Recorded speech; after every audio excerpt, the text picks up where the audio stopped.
ಸ್ಯಾಂಡಲ್‌ವುಡ್‌ನಲ್ಲಿ ಸದ್ಯ ಹಾಸ್ಯ ನಟ ಚಿಕ್ಕಣ್ಣ ಮದುವೆಯದ್ದೇ ಸಂಭ್ರಮ. ಚಿಕ್ಕಣ್ಣ ಅವರು ಇದೇ ಆಗಸ್ಟ್‌ನ 29 ಮತ್ತೆ 30ರಂದು ವೈವಾಹಿಕ ಜೀವನಕ್ಕೆ ಕಾಲಿಡೋದಕ್ಕೆ ಸಂಪೂರ್ಣವಾಗಿ ಸಜ್ಜಾಗಿದ್ದಾರೆ. ತಮ್ಮ ಹಾಸ್ಯ ನಟನೆಯ ಮೂಲಕನೇ ಕನ್ನಡಿಗರ ಮನ ಗೆದ್ದಿರುವಂತಹ ಚಿಕ್ಕಣ್ಣ ಅವರ ಮದುವೆ ಸುದ್ದಿ ಕೇಳಿ ಅಭಿಮಾನಿಗಳು ಕೂಡ ಖುಷಿಯಾಗಿದ್ದಾರೆ. ಮಂಡ್ಯ ಮೂಲದ ಪಾವನ ಜೊತೆ ಹಸೆಮಣೆ ಏರೋದಕ್ಕೆ ಸಜ್ಜಾಗಿದ್ದಾರೆ ಚಿಕ್ಕಣ್ಣ ಅವರು.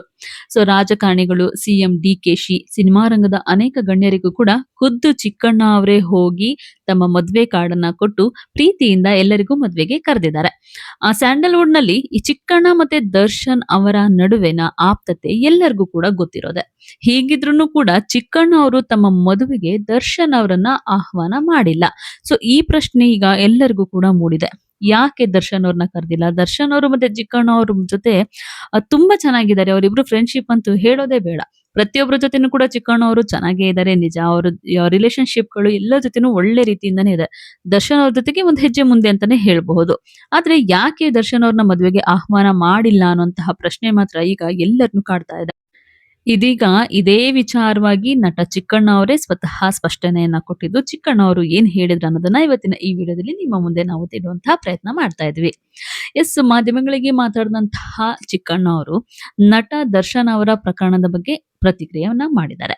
ತಾವು ಆ ಪ್ರಕರಣದಲ್ಲಿ ಅಂದ್ರೆ ಈಗಾಗಲೇ ರೇಣುಕಾಸ್ವಾಮಿ ಕೊಲೆ ಕೇಸ್ನಲ್ಲಿ ಆರೋಪಿಯಾಗಿ ಜೈಲ್ ಸೇರುವಂತಹ ದರ್ಶನ್ ಅವರ ಈ ಒಂದು ಕೇಸಲ್ಲಿ ಚಿಕ್ಕಣ್ಣವರು ಕೂಡ ಒಬ್ಬ ಸಾಕ್ಷಿಯಾಗಿರೋದ್ರಿಂದ ಈ ಟೈಮಲ್ಲಿ ಹೆಚ್ಚಿನದನ್ನ ಮಾತಾಡೋದಕ್ಕೆ ಸಾಧ್ಯನೇ ಇಲ್ಲ ಅಂತ ಹೇಳ್ಕೊಂಡಿದ್ದಾರೆ.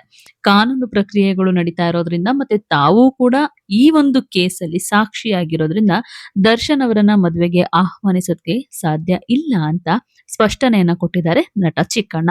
ಎಲ್ಲವೂ ಮುಗಿದ ಮೇಲೆ ನಾನು ಅದ್ರ ಬಗ್ಗೆ ಮಾತಾಡ್ತೀನಿ ಅಂತ ಕೂಡ ಹೇಳ್ಕೊಂಡಿದ್ದಾರೆ. ಅಷ್ಟೇ ಅಲ್ಲ, ಮದುವೆ ನಂತರ ಇವರು ಸಿನಿಮಾಗಳಲ್ಲಿ ರೊಮ್ಯಾಂಟಿಕ್ ದೃಶ್ಯಗಳಲ್ಲಿ ನಟಿಸುವ ಬಗ್ಗೆ ಕೂಡ ಕ್ವಶನ್ ಅನ್ನ ಕೇಳಲಾಯಿತು. ಇದಕ್ಕೆ ತಮ್ಮ ಭಾವಿ ಪತ್ನಿ ಪಾವನ ಅವರಿಗೆ ನಟನಾ ವೃತ್ತಿಯ ಬಗ್ಗೆ ಸಂಪೂರ್ಣ ತಿಳುವಳಿಕೆ ಇದೆ ಅಂತ ಕೂಡ ಹೇಳ್ಕೊಂಡಿದ್ದಾರೆ. ವೃತ್ತಿ ಜೀವನ ಬೇರೆ, ವೈಯಕ್ತಿಕ ಜೀವನ ಬೇರೆ, ಎರಡನ್ನೂ ಕೂಡ ನಾವು ಬೇರೆ ಬೇರೆ ಅನ್ನೋದನ್ನ ಅರ್ಥ ಮಾಡ್ಕೊಂಡಿದ್ದಾರೆ ಭಾವನಾ ಅವರು. ಹಾಗಾಗಿ ಅವರಿಗೆ ನಟನೆಯ ಬಗ್ಗೆ ಯಾವುದೇ ಅಭ್ಯಂತರ ಇಲ್ಲ ಅಂತ ಕೂಡ ಹೇಳ್ಕೊಂಡಿದ್ದಾರೆ. ಇನ್ನು ನಟ ಚಿಕ್ಕಣ್ಣ ಇದೇ ತಿಂಗಳ 29 ಮತ್ತೆ 30ನೇ ತಾರೀಕಂದು ಭಾವನಾ ಅವರೊಂದಿಗೆ ವೈವಾಹಿಕ ಜೀವನಕ್ಕೆ ಕಾಲಿಡ್ತಾ ಇದ್ದಾರೆ. ಹಿರಿಯರು ನಿಶ್ಚಯಿಸಿರುವಂತಹ ಈ ಮದುವೆ ಪಕ್ಕಾ ಅರೇಂಜ್ ಮ್ಯಾರೇಜ್. ಇದು ಯಾವುದು ಕೂಡ ಲವ್ ಕಮ್ ಅರೇಂಜ್ ಮ್ಯಾರೇಜ್ ಅಲ್ವೇ ಅಲ್ಲ. ಆದ್ರೂ ಕೂಡ ಭಾವಿ ಪತ್ನಿ ಪಾವನಾ ಅವರ ಸರಳತೆ ಮತ್ತೆ ಬೆಂಬಲಿಸುವಂತಹ ಗುಣ ತಮಗೆ ಇಷ್ಟವಾಗಿದೆ ಅಂತ ಚಿಕ್ಕಣ್ಣ ಅವರು ಹೇಳ್ಕೊಂಡಿದ್ದಾರೆ.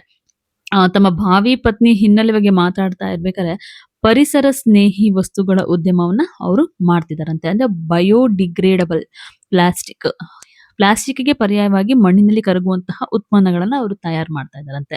ಇಂತಹ ಸಂಗಾತಿ ಸಿಕ್ಕಿದ್ದು ತಮ್ಮ ಅದೃಷ್ಟ ಅಂತ ಕೂಡ ಚಿಕ್ಕಣ್ಣ ಅವರು ತುಂಬಾ ಖುಷಿಯಾಗಿದ್ದಾರೆ. ಈ ಒಂದು ಕೇಸಲ್ಲಿ ಅವರು ಸಾಕ್ಷಿ ಇರ್ಬೋದು ಚಿಕ್ಕಣ್ಣ ಅವರು. ಆದ್ರೆ ಅದೆಲ್ಲದೂ ಕೂಡ ಪಕ್ಕಕ್ಕಿಟ್ಟು ಈಗ ಅವರು ಹೊಸ ಜೀವನಕ್ಕೆ ಕೂಡ ಹೆಜ್ಜೆ ಇಡ್ತಾ ಇದ್ದಾರೆ. ಚಿಕ್ಕಣ್ಣ ಅವರು ಕೇವಲ ಹಾಸ್ಯ ನಟ ಅಷ್ಟೇ ಅಲ್ಲ, ಅವರು ನಟ ಕೂಡ ಹೌದು. ಉಪಾಧ್ಯಕ್ಷ ಸಿನಿಮಾದ ಮೂಲಕ ಇವರು ನಟ ಅನ್ನೋದನ್ನ ಕೂಡ ಪ್ರೂವ್ ಮಾಡ್ಕೊಂಡಿದ್ದಾರೆ. ಹೊಸ ಜೀವನಕ್ಕೆ ಕಾಲಿಡ್ತಾ ಇರುವಂತಹ ಚಿಕ್ಕಣ್ಣ ಅವರಿಗೆ ಒಳ್ಳೇದಾಗ್ಲಿ ಅಂತ ಹಾರೈಸೋಣ. ಹಾಗೆ ಚಿಕ್ಕಣ್ಣ ಅವರ ಮುಂದಿನ ಎಲ್ಲಾ ಪ್ರಾಜೆಕ್ಟ್‌ಗಳಿಗೂ ಕೂಡ ಒಳ್ಳೇದಾಗ್ಲಿ ಅಂತ ಹಾರೈಸೋಣ.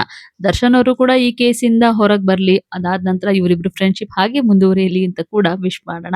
ನಿಮ್ಗೇನ್ ಅನಿಸ್ತು ಈ ವಿಡಿಯೋ ಬಗ್ಗೆ ನೀವು ಕೂಡ ಕಮೆಂಟ್ ಮಾಡಿ ಹೇಳಿ. ಹಾಗೆ ಈ ವಿಡಿಯೋ ನಿಮ್ಗೆ ಇಷ್ಟ ಆಗಿದ್ರೆ ಲೈಕ್ ಮಾಡಿ, ಶೇರ್ ಮಾಡಿ. ನಮ್ಮ ಚಾನೆಲ್‌ನ ಇದುವರೆಗೂ ಕೂಡ ಸಬ್ಸ್ಕ್ರೈಬ್ ಮಾಡ್ಕೊಂಡಿಲ್ಲ ಅಂತಂದ್ರೆ ಈಗಲೇ ಸಬ್ಸ್ಕ್ರೈಬ್ ಮಾಡ್ಕೊಳ್ಳಿ.